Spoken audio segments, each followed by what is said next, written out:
Hello guys. இந்த எஃப்எஃபோட title வந்து நீங்கள் ஆல்ரெடி தமிழ்லே பார்த்துருப்பீங்க. என் ஈஸி ஆஃப் டாக்டர் மாமா. இது ஒரு இமேஜினேஷன் ஸ்டோரி மட்டும்தான். ஸோ சம்டைம்ஸ் லாஜிக் இருக்கும், இருக்காது. ஏதாவது தப்பு இருந்தால் மன்னிச்சுக்கோங்க. ஸோ இப்போ இன்ட்ரோ பார்க்கலாம். ஜேகே வந்து ஹாஸ்பிட்டலில் ஒர்க் பண்ணிட்டுருக்காரு. நீங்கள் வந்து இப்போ தான் காலேஜ் படிச்சுட்ருக்கீங்க. அப்படியே ஸ்டோரிக்குள்ளே போகலாம். இப்போ நீங்கள் வந்து காலையில் பெட்டில் எஞ்சிக்கணுமா அப்படின்ட்டு யோசிச்சுட்டு இருக்கீங்க. ஜேகே வந்து ஏய் எந்திரி, டைம் என்ன ஆகுது, இன்னும் தூங்கிட்டு இருக்க அப்படின்னு கேட்குறாரு. அப்போ நீங்கள் வந்து மாமா ப்ளீஸ் நான் வந்து இன்னைக்கு காலேஜ் போகல மாமா அப்படின்னு நீங்கள் சொல்கிறீங்க. அப்போ அவன் வந்து ஏன் காலேஜ் போகல, என்ன பிரச்சனை அப்படின்னு சொல்லிட்டு கேட்குறான். அப்போ நீங்கள் வந்து வயிறு வலிக்குது மாமா ப்ளீஸ் இப்படி சொல்கிறீங்க. அப்போ வந்து வயிறு வலிக்குதா, நேற்றுலாம் நீ நல்லா தானடி இருந்த, இன்னைக்கு என்ன புதுசா, எங்கே வலிக்குது அப்படின்னு சொல்லிட்டு உங்களை செக் பண்ண வரான். இப்போ நீங்கள் வந்து அவன் சரி இரு நான் போய் ஸ்டெத்தஸ்கோப் எடுத்துகிட்டு வரேன் அப்படின்னு சொல்லிட்டு போயிடுறான். இப்போ நீங்கள் வந்து யோசிக்கிறீங்க, அப்பா இன்னைக்கு எப்படியாவது இவன்கிட்டேருந்து தப்பிச்சிடணும் கடவுளே அப்படின்னு சொல்லிட்டு. அதுக்கப்புறம் அவன் வந்து செக் பண்ணுறான். இங்கே வலிக்குதா சொல்லு, அங்கே வலிக்குதா அப்படின்னு சொல்லிட்டு வச்சு வச்சு செக் பண்ணிட்டு இருக்கான். நீங்களும் இங்கே வலிக்குது மாமா, அங்கே வலிக்குது மாமா கொஞ்சம் ஆக்டிங் போடுறீங்க. அப்போ அவனுக்கு வந்து கொஞ்சம் டவுட் வருது. அப்புறம் அவன் சொல்கிறான், சரி ஓகே கொஞ்சம் சீரியஸாக தான் இருக்க போல், ஒரு ஊசி போட்டால் சரியாயிடும் ஓகேவா அப்படின்னு சொல்லிட்டு எடுத்துகிட்டு வர போகிறான். இப்போ நீங்கள் வந்து அவன் கையை பிடிச்சிட்டு மாமா மாமா ப்ளீஸ் மாமா ஊசிலாம் வேணாம், எனக்கு காலேஜ் போக பிடிக்கல அதனால தான் நான் சொன்னேன் அப்படி. அப்புறம் அவன் வந்து உங்கள் காதை பிடிச்சி திருகிறான். போய் சொல்லுவியா அப்படின்னு சொல்லிட்டு. ப்ளீஸ் சாரி மாமா விடு வலிக்குது அப்படின்னு நீங்கள் சொல்கிறீங்க. அடி பிச்சிருவேன் ஒழுங்கா போய் கிளம்பு அப்படின்னு சொல்லிட்டு அவன் சொல்கிறான். அப்புறம் நீங்கள் வந்து பெட்லேருந்து குடு குடுன்னு நினச்சி ஓடிடுறீங்க. அதுக்கப்புறம் நீங்கள் போகிறதே பார்த்து அவன் சிரிக்கிறான். இப்போ வந்து நீங்கள் காலேஜில் உட்காந்துட்ருக்கீங்க. சே என்னடா இது வாழ்க்கை அப்படின்னு சொல்லிட்டு யோசிச்சுட்ருக்கீங்க. அப்புறம் வந்து நம்ம எப்போ மாமா கிட்ட போவோம், எப்போ வந்து அவங்க கூட டைம் ஸ்பெண்ட் பண்ணுவோம். ஏன்னா எப்போவுமே வந்து அவன் பிஸியாகவே தான் இருப்பான். அவங்க கூட டைம் ஸ்பெண்ட் பண்ணுறது கொஞ்சம் கம்மி தான். ஸோ அதனால் நீங்கள் அவனை பற்றி மட்டுமே யோசிச்சுட்ருப்பீங்க காலேஜில். அப்போ வந்து நீங்கள் வந்து சரி ஓகே மாமாவுக்கு மெசேஜ் பண்ணி பார்க்கலாம் அப்படின்னு சொல்லிட்டு நீங்கள் மெசேஜ் பண்ணுறீங்க, மாமா இன்னைக்கு நம்ம நைட் ரைடு போகலாமா அப்படின்னு சொல்லிட்டு. அப்போ வந்து அவங்க பிஸியாக இருப்பாங்க. ஸோ நிறைய பேஷன்ஸ் இருக்கும் பார்க்க. அதனால் உங்களுக்கு மெசேஜ் ரிப்ளை உடனே வந்திருக்காது. பட் ஸ்டில் ஒரு 5 minutes கழிச்சு ரிப்ளை வருது. என்னடி பண்ணுற காலேஜில் படிக்காமல் அப்படின்னு சொல்லிட்டு ஒரு கோபமான இமோஜியோடு அனுப்புகிறான். இப்போ நீங்கள் வந்து அதை பார்த்தோன்னே உங்களுக்கு ஐயோ என்னடா இது அப்படின்னு சொல்லிட்டு பயம் வருது ரைட்டா. அதுக்கப்புறம் வந்து ப்ளீஸ் மாமா கூட்டிகிட்டு போடா, நம்ம ரொம்ப நாள் ஆச்சுல வெளியில் போய் ப்ளீஸ் அப்படி சொல்லிட்டு கேட்குறா. அதாவது டெக்ஸ்ட் பண்ணி அனுப்புகிறா. அப்போ வந்து இப்போ நான் அங்கே வந்தேன்னா அவ்வளோதான் ஓடி ஆஃப்லைனுக்கு அப்படின்னு சொல்லிட்டு திருப்பி ஒரு கோவமான இமோஜி போட்டு அனுப்புகிறான். இப்போ அப்படியே டைம் ஸ்கிப் ஆகி நீங்கள் வந்து வீட்டுக்கு வந்துட்டீங்க. வீட்டில் வந்து டிவி போட்டு பார்த்துட்ருக்கீங்க. கொஞ்ச நேரம் கழித்து ஜேகே வீட்டுக்குள்ளே வரான். அவன் வீட்டுக்குள்ளே வந்துட்டான்னு தெரிஞ்ச உடனே நீங்கள் அப்படியே டிவி வால்யூம் செம்ம ஹையாக வைக்கிறீங்க. அப்போ வந்து ஏய் எதுக்கு இவ்வளோ வால்யூம் வச்சு பார்த்துட்ருக்க, வால்யூம் கம்மி பண்ண அப்படின்னு சொல்கிறான். அதுக்கு நீங்கள் வந்து கேட்டும் கேட்காத மாதிரி அப்படியே உட்காந்துட்ருக்கீங்க. உங்கள் கிட்ட வந்துட்டு ஏய் உன்கிட்ட தாண்டி சொல்கிறேன் வால்யூம் கம்மி பண்ணு அப்படின்னு சொல்கிறான். இதுக்கு நீங்கள் வந்து போ, என்னதான் நீ நைட் ரைடு கூப்பிட்டு போக மாட்டேன் சொன்னல அப்படின்னு சொல்கிறான். சரி ஓகேடி கூட்டிகிட்டு போகிறேன், இப்போ ஃபஸ்ட்டு அந்த வால்யூம் கம்மி பண்ணு அப்படின்னு சொல்லிட்டு சொல்கிறான். அவங்க ரொம்ப சந்தோஷமாயிடுச்சு உங்களுக்கு. ஜாலி நம்ம நைட் ரைட் போக போகிறோம் அப்படின்னு சொல்லிட்டு. அப்புறம் நீங்கள் வந்து தேங்க்யூ மாமா அப்படின்னு சொல்லிட்டு போய் ரெடியாக ஓடிடுறீங்க. இதை போடலாமா அதை போடலாமா அப்படின்னு சொல்லிட்டு ஒரு கப்போர்டையே ஃபுல்லாக கழிச்சு போடுறீங்க. கழிச்சு போட்டு ஓகே அப்படின்னு சொல்லிட்டு ஒரு 1 piece ட்ரெஸ் எடுத்துகிட்டு போட்டுட்டு ஓகே மாமா போகலாம் அப்படின்னு சொல்லிட்டு அவன் முன்னாடி வந்து நிற்கிறீங்க. அவன் வந்து உங்களையே ஷாக்காக பார்க்குறான்.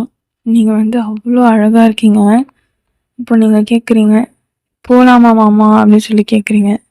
போகலாம் அப்படின்னு சொல்லிட்டு வந்து பைக்கை வந்து ஸ்டார்ட் பண்ணுறான். இப்போ நீங்கள் வந்து அதில் ஏறி உட்காந்துட்டு இந்த டைட்டாக பிடிச்சிக்கிறீங்க.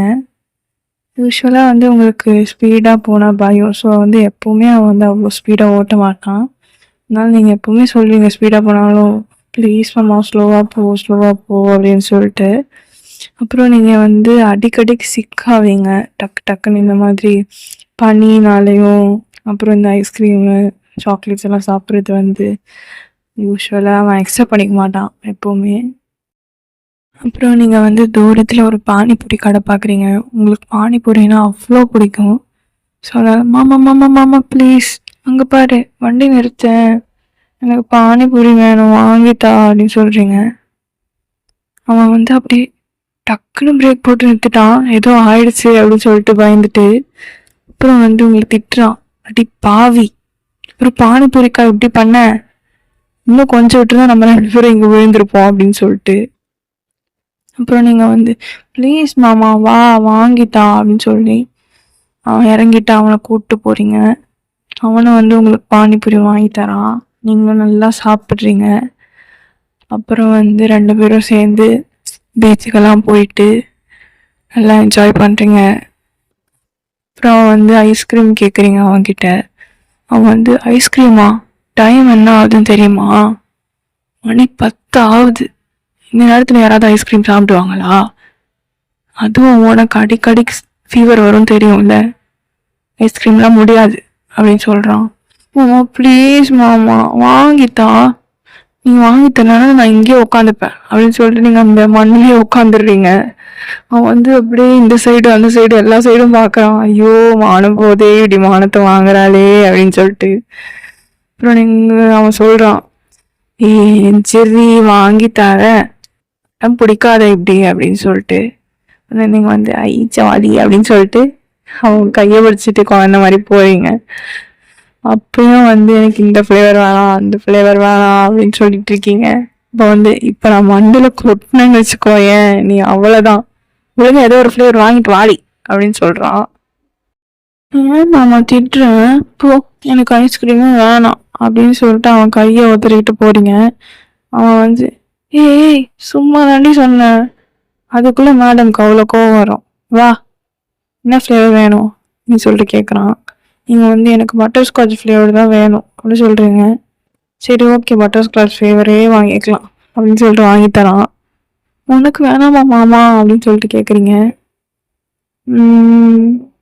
நான் என்ன ஃப்ளேவர் வாங்குறது அப்படின்னு சொல்லிட்டு யோசிக்கிறான். நீ வந்து பிளாக் கரண்ட் வாங்கிக்கோ அப்படின்னு சொல்கிறீங்க. அதுக்கு அவன் வந்து உனக்கு அதுவும் சாப்பிடணும்னு ஆசையாக இருக்கு தானே, அதனால தானே என்ன அதை வாங்க சொல்கிற அப்படின்னு சொல்லிட்டு உங்களை பார்த்து முறைக்கிறான். அதுக்கு நீங்கள் வந்து ஆமாம் அப்படின்னு சொல்லிட்டு சிரிக்கிறீங்க. இப்போ நீங்கள் வந்து சாப்பிட்டு வீட்டுக்கு போயிட்டீங்க.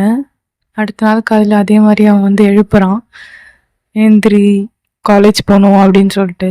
நீங்கள் அதே மாதிரி மாமா எனக்கு உடம்பு சரியில்லை மாமா அப்படின்னு சொல்கிறான். அப்போ வந்து திருப்பி உங்களை அடிக்க வரான். மாமா ரியலாகவே உடம்பு சரியில்லை மாமா, ஃபீவராக இருக்குது, நீ வேணால் செக் பண்ணி பாரு அப்படின்னு சொல்கிறீங்க. இப்போ வந்து உங்களோட ஃபோர்ஹெட்டை டச் பண்ணி பார்க்குறான், அப்படியே நெருப்பாக கொதிக்குது. அப்போ அவன் பேனிக் ஆகிட்டு அவனோட மெடிக்கல் கிட்ட எடுத்துகிட்டு வர ஓடி போயிட்டான். அப்புறம் எடுத்துகிட்டு வந்து உங்களை செக் பண்ணுறான், டெம்பரேச்சர்லாம் செக் பண்ணுறான். செக் பண்ணால் 101 டிகிரி காமிக்குது. அவன் வந்து கன்ஃபார்மாக ஊசி போடணும் அப்படின்னு சொல்கிறான். இப்போ நீங்கள் வந்து ஊசிலாம் வேணாமாம்மா ப்ளீஸ் அப்படின்னு சொல்லிட்டு இறங்கி ஓட ஆரம்பிச்சிடுறீங்க. அவன் வந்து எங்கடி ஓடுற நில்லு அப்படின்னு சொல்லிட்டு உங்கள் பின்னாடியே ஓடுறான். நீங்கள் அப்படியே வீட்டை சுற்றி ஓடுறீங்க. அப்புறம் கடைசியில் திருப்பி பெட்ரூம்க்கே வந்துட்டீங்க, பெட்டை சுற்றி ஓடுறீங்க. அப்புறம் அவன் வந்து இப்போ நீ வரலன்னு வச்சுக்கோயேன், கன்ஃபார்மாக 2 ஊசி சேர்த்து போடுவேன், வேணுமா உனக்கு அப்படின்னு சொல்லிட்டு கேட்குறான். அப்புறம் நீங்கள் வந்து பாவமாக மூஞ்சி வச்சுட்டு அழுகிற மாதிரி போயிட்டீங்க. மாமா ப்ளீஸ் அப்படின்னு சொல்லிட்டு அங்கேயே நிற்கிறீங்க. வாங்க அப்படின்னு சொல்லிட்டு கூப்பிட்றான். இப்போ நீங்கள் வந்து பொறுமையாக கிட்ட போகிறீங்க. அப்புறம் உங்களை பிடிச்சிட்டு ஃபஸ்ட்டு அவன் உட்காந்துட்டு அவன் மடி மேலே உங்களை உட்கார வைக்கிறான். நீங்களும் அவனை டைட்டாக ஹக் பண்ணிவிட்டு அழ ஆரம்பிச்சிடுறீங்க. அவன் வந்து என்ன ஆச்சு ஏன்டா அழுற அப்படின்னு சொல்லி கேட்குறான். ஊசி வேணாம் மாமா ப்ளீஸ் வலிக்கும் அப்படின்னு சொல்லிட்டு அழுறீங்க. அவன் வந்து வலிக்காது பாப்பா, வலிக்காத மாதிரி போட்டு விடுறேன் அப்படின்னு சொல்லிட்டு உங்களை கன்வின்ஸ் பண்ண ட்ரை பண்ணுறான். ஆனால் நீங்கள் கன்வின்ஸ் ஆகிற மாதிரியே தெரியல. ஸோ அவன் வந்து சைலண்ட்டாக வந்து ஊசியை ப்ரிப்பேர் பண்ணிட்டு உங்களுக்கு வந்து போட்டு விடுறான். அப்போ நீங்கள் வந்து செம்மையாக அழறீங்க. சின்ன குழந்தை அழுவும்ல அந்த மாதிரி அழ ஆரம்பிச்சிட்டீங்க. அவனுக்கு வந்து எப்படி கன்வின்ஸ் பண்ணுறதுனே தெரியல. முடிஞ்சிடுச்சுடா முடிஞ்சிடுச்சு, ஒன்றும் இல்லை ஒன்றும் இல்லை சரியாக போயிடும் அப்படிலாம் கன்வின்ஸ் பண்ணுறான். அப்புறம் உங்களை வந்து இந்த கோலா ஹக் இருக்கும்ல அந்த மாதிரி தூக்கிட்டு இங்கேயோ இங்கேயோ நடக்கிறான், ரப் பண்ணுறான். ஓகேடா ஓகேடா ஒன்றும் இல்லைடா சரியாக போயிடும் அப்படின்னு சொல்லிட்டு கன்வின்ஸ் பண்ணுறான். அப்புறம் நீங்கள் வந்து அப்படியே அவன் மேலே பார்த்து தூங்கிடுறீங்க. அவ்வளோதான்டா, இதோட முடிச்சுக்கலாம் இந்த எஃப்எஃப்ஐ. எப்படி இருந்துச்சுன்னு சொல்லிட்டு எல்லாரும் கமெண்ட் பண்ணுங்கள்.